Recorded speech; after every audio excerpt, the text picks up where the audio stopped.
Document authentique, le pensionnat. Solution à l'un des problèmes de l'éducation en France, en tout cas, c'est un retour, le pensionnat. À Paris, dans le 13e arrondissement, vient de s'ouvrir le seul internat public de la capitale. La pension est donc de nouveau à la mode. Les demandes émanent sérieusement le plus souvent de mamans seules et débordées. Florence Griffon, Anthony Masto. Ils viennent d'avoir 11 ans et ne vivent déjà presque plus chez leurs parents. Stéphane et Amel sont les deux internes de cette classe de 6e. Internes et contents de l'être, apparemment. Avant, j'étais très agitée. Et puis maintenant, je suis beaucoup moins agitée. Je travaille un peu plus sérieusement, je travaille mieux.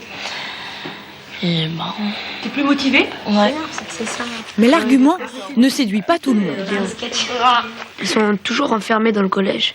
Et ça doit être dur de vivre sans sa famille comme ça.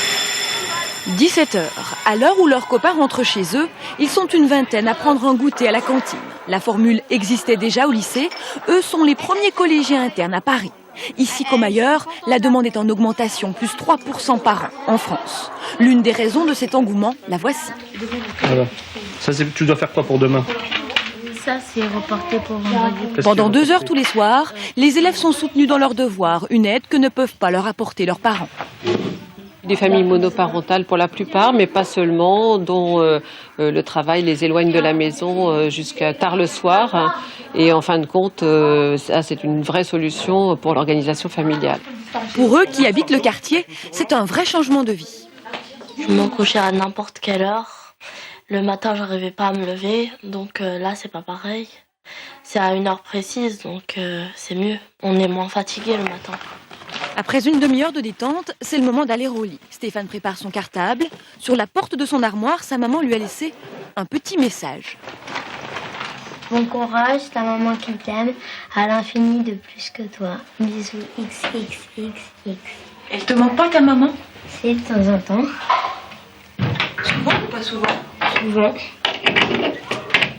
Et puis la vie en collectivité, ça demande aussi une certaine discipline.